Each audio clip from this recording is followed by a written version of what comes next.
राजनीति में बहुत सारे गणित देखने पड़ते हैं, आपके पास नंबर क्या है, उस नंबर पे आप कितना आगे बढ़ेंगे देखने वाली बात होगी। राजीव अगर दोबारा हमारे साथ जुड़ गए हैं, राजीव क्या अब तक मेरी आवाज पहुंच रही है?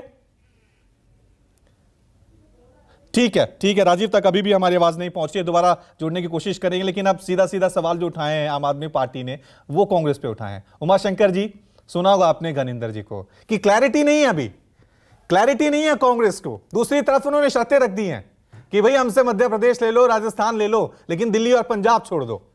तो मेरा सवाल आपसे यही है कि आम आदमी पार्टी के अध्यादेश को लेकर आपका स्टैंड क्या है, और ये जो शर्त रखी है इन्होंने कि मध्य प्रदेश राजस्थान हम छोड़ रहे हैं लेकिन हमें दिल्ली राजस्थान दे दो, इसके ऊपर कांग्रेस का स्टैंड क्या है?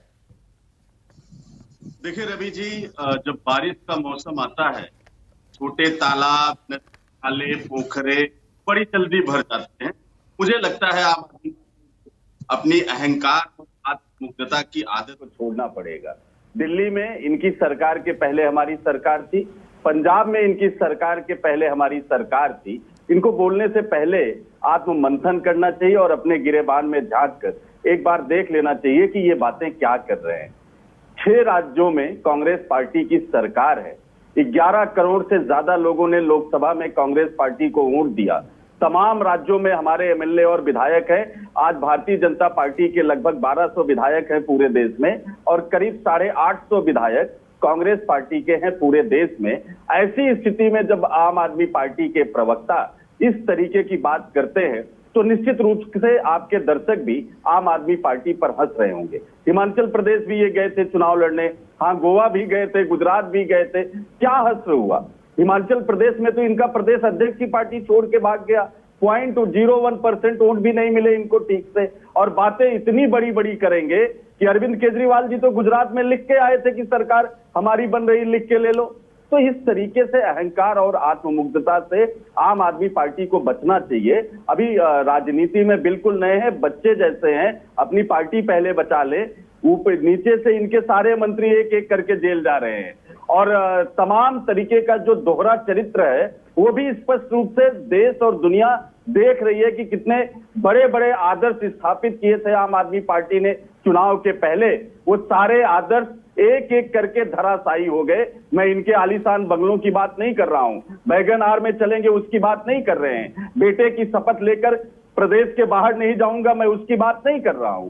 मैं तो सीधे सीधे कह रहा हूं कि आत्ममुग्धता और अहंकार से बचिए। बड़ी सारी पार्टियां आई, विलीन हो गई, समाप्त हो गई। दूसरी बात मैं कहना चाह रहा हूं, आपने अध्यादेश की बात कही, पार्टी निश्चित रूप से उस पर विचार करेगी और पार्टी का निर्णय होगा। लेकिन जिस तरीके की बयानबाजी और जिस तरीके की भाषा शैली का प्रयोग पिछले कुछ दिनों से आम आदमी पार्टी के नेताओं से के द्वारा की जा रही है, उससे तो यही लगता है कि शायद हाथी के दांत कुछ और हैं, खाने के कुछ और हैं और दिखाने के कुछ और हैं। जी नहीं, लेकिन उमाशंकर जी, जिस तरह से आप कह रहे हैं अहंकार की बात है, तो विपक्षी एकजुटता के जो दावे किए जा रहे हैं, चाहे वो कांग्रेस हो चाहे नीतीश हो, उसकी तस्वीर तो अभी दिख गई। आम आदमी पार्टी और कांग्रेस किस तरह से आपस में लड़ रहे हैं।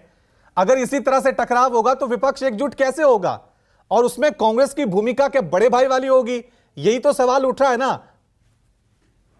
देखिए रवि जी, लोकतंत्र वो उम्र से नहीं आंका जाता कि कौन पहले पैदा हुआ कौन बाद में पैदा हुआ। लोकतंत्र में तो बड़ा भाई वही है जिसके पास आंकड़े ज्यादा है, जिसके पास जनाधार ज्यादा है, जिसके पास नंबर ऑफ सीट्स ज्यादा है। और मुझे नहीं लगता कि आपके दर्शकों को इसमें कोई कंफ्यूजन है। और मुझे लगता है कि अभी कर्नाटका की जीत, हिमाचल की जीत, तमाम सारी चीजें उन्होंने स्पष्ट कर दिया है। अब उसमें अगर कि कोई कंफ्यूजन रखे तो मुझे लगता है उसको इलाज की जरूरत है। और ये इलाज 2024